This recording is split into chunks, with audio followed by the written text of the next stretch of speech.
Baik, kita mulai lagi sekarang ke pertemuan kelima mengenai similarity atau kesebangunan. Jadi kita di sini. Similarity ini kalau misal nanti kita lihat di sini, ini terkait dengan proporsi gitu. Jadi kalau misal mau melihat lagi ke bawah, di sini ada dua gambar ikan, yang satu kecil, yang satu besar, tapi mereka serupa, cuman tidak sama bentuknya. Maka ini nanti masuknya ke sebangunan atau similarity. Nah, kita lihat yang akan kita pelajari nanti itu adalah terkait dengan kesebangunan tadi. Yang pertama, ini tentang rasio dan juga proporsi. Seperti yang kita ketahui bahwa jika A dan B itu adalah sebuah bilangan gitu, yang merupakan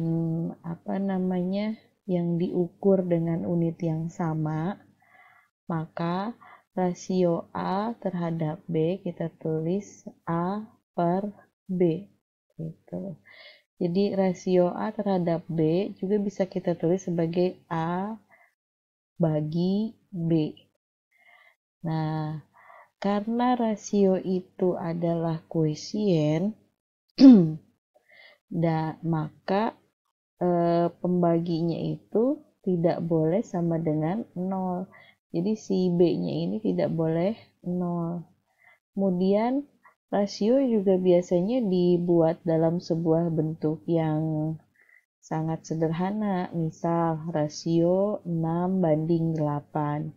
Biasanya disederhanakan, kalau 6:8 kan ini masih bisa disederhanakan menjadi 3:4. Nah, menyederhanakan rasio seperti halnya pembelajaran dulu mungkin di SD atau di SMP. Misal nih, saya punya 12:4. Yang harus diingat tadi ya, jadi A dan B ini dua kuantitas, dua bilangan yang memang diukur dengan unit yang sama. Jadi kalau kita mau membandingkan sesuatu, ukurannya itu harus sama. Maka itu yang disebut sebagai rasio A terhadap B. Yang di contoh satu ini, kita punya 12 cm, kita mau bandingkan dengan 4 meter. Ini unitnya belum sama. Kalau misal kita mau menyederhanakan, berarti kita harus menyamakan dulu unitnya. Mau ke senti semua atau mau ke meter semua. Nah, di sini di contoh ini yang diubah adalah meter ke senti. Kalau misal senti ke meter kan dibagi ya, ini biar bisa dikali saja lebih mudah nanti penyederhanaannya. Jadi dari meter kita ubah ke sentimeter. Berarti nanti dikali dengan 100 karena kan dua langkah ke bawah ya, dari meter ke sentimeter tuh. Jadi 4 dikali 100 dari 4 meter jadi sentimeter menjadi 400 cm.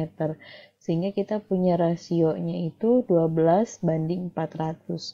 Ini kalau misal kita sederhanakan, semuanya dibagi 4, 12 bagi 4 jadi 3, 400 bagi 4 jadi 100. Jadi rasio sederhana dari bagian A ini adalah 3:100. Nah, kemudian ini ada 6 kaki dengan 18 inci feet. FT itu feet ya, kaki. Jadi ukuran kalau bisa di luar negeri jarang-jarang menggunakan meter, kilometer, biasanya feet atau inci. Misal nih, 6 feet, 6 kaki banding 18 inch. Jadi 6 kaki ini kita mau ubah ke inci. Satu kaki itu ada 12 inci. Jadi kalau misalnya ada 6 kaki, 6 kali 12 inci.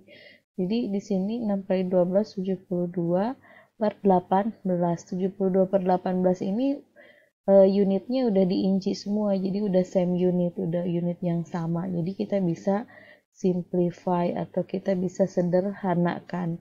72 dibagi 18 itu 4, 18 bagi 18 itu 1. Jadi penyederhanaannya 4:1. Ini ada sebuah aktivitas untuk menginvestigasi rasio katanya. Gunakan meteran untuk mengukur keliling lengan, jadi lingkar lengan, mungkin circumference lingkar lengan yang kita punya gitu. Pergelangan tangan ya, bukan lengan, pergelangan tangan, your wrist. Kemudian lingkar leher. Coba bandingkan lingkar lengan dengan lingkar leher. Kemudian hitung rasionya dari lingkar lengan dengan lingkar leher. Kemudian bandingkan dua rasio tersebut. Jadi misal di rumah ada beberapa orang, dihitung lingkar lengannya, hitung lingkar lehernya setiap orang. Coba bandingkan apakah rasionya sama, perbandingannya tetap atau tidak.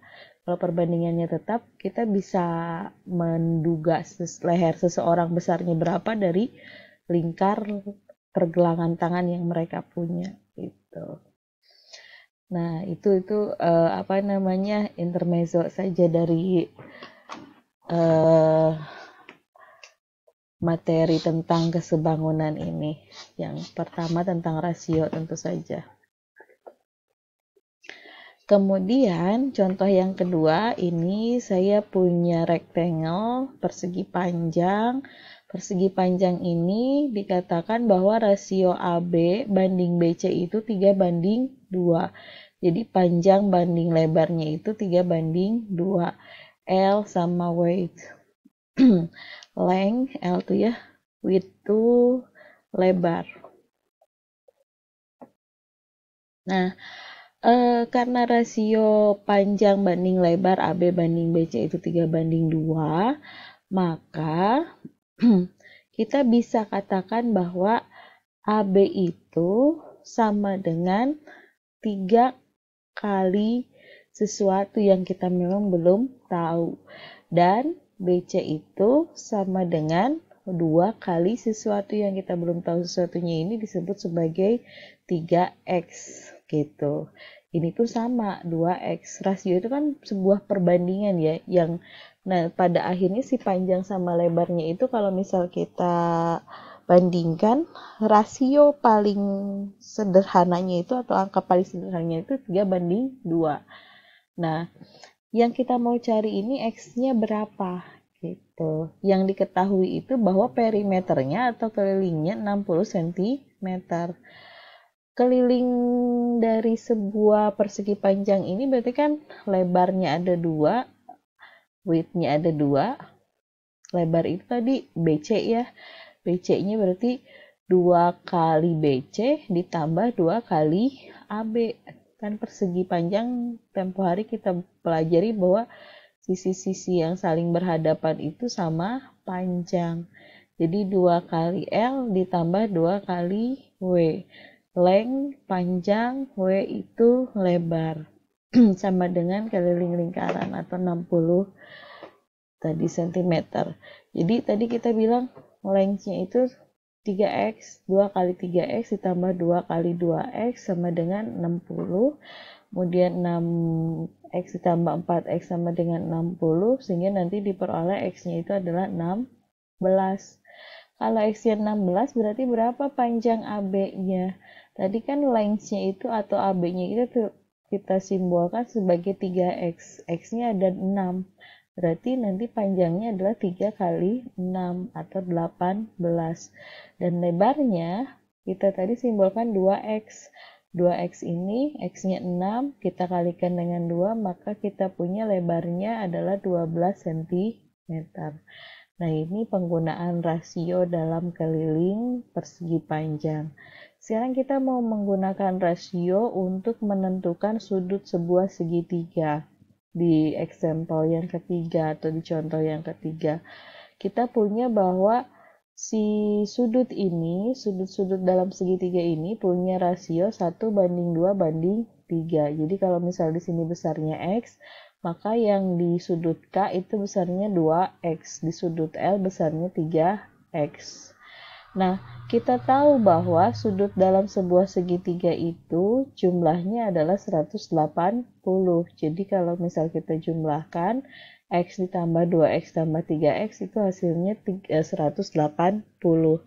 Ini sehingga akan menghasilkan nilai X-nya itu 30. Jadi kalau begitu sudut-sudutnya berapa saja?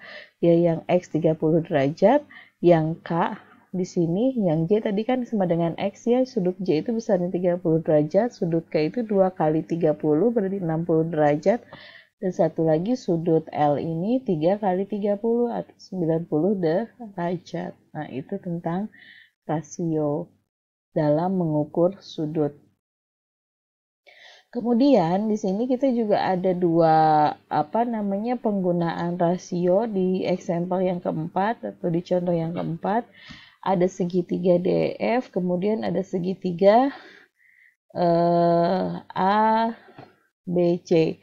Nah, segitiga DEF dengan segitiga ABC ini dia punya rasio panjang segitiga DF dengan panjang segitiga. Jadi sisi-sisinya itu punya rasio 2:1. Jadi yang bersesuaian ya di sini DE is twice AB and DE sama dengan 8. Kenapa bisa kita bilang DE itu 2 kalinya AB? Tadi kan dikatakan di sini bahwa rasionya itu adalah 2:1. Kalau misal DE-nya dibanding AB, berarti si panjang DE ini 2 kalinya panjang AB gitu. Jadi kalau misal kita mau tahu berapa panjang AB, ya berarti kan setengahnya dari DE gitu. Karena perbandingannya 2 yang besar banding 1 yang kecil. Kalau misal di sini ada 8, berarti setengahnya dari sini adalah 4. 4, 2 kalinya itu 8. Jadi kalau misal ini 3, 2 kalinya 6. DF itu 6. Kalau di sini sudah ada 3, di sini 4, berarti BC-nya itu adalah Pitagoras ya. Triple Pitagoras kalau ada 3, 4, kemudian ini 5. Atau kalau bingung ya tinggal dihitung saja. Sisi miring kuadrat itu akan sama dengan sisi siku kuadrat ditambah sisi siku kuadrat satunya lagi. 3 kuadrat, sisi siku yang satu lagi tadi AB 4 kuadrat. 3 kuadrat 9, 4 kuadrat itu 16. 16 tambah 9, 25 kalau kita akar BC-nya 5. Ketika kita dapat BC 5, EF ini pasti 2 kalinya BC. Berarti nilai EF ini akan sama dengan 10 gitu. DF ya 2 kalinya AC. Berarti nilai DF adalah 6. Nah, ini tentang menggunakan rasio. Sekarang kita mau menggunakan proporsi. Jadi kalau rasio itu tadi hanya perbandingan 2 bilangan saja, kalau proporsi ini kita membandingkan 2 rasio. Jadi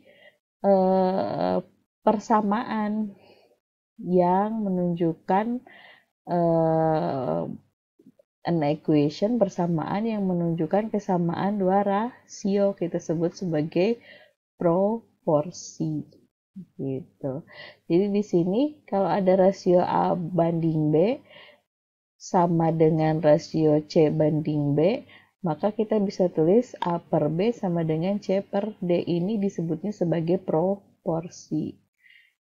Yang merah itu disebut sebagai mean, yang biru itu disebut sebagai ekstrim dari sebuah proporsi gitu.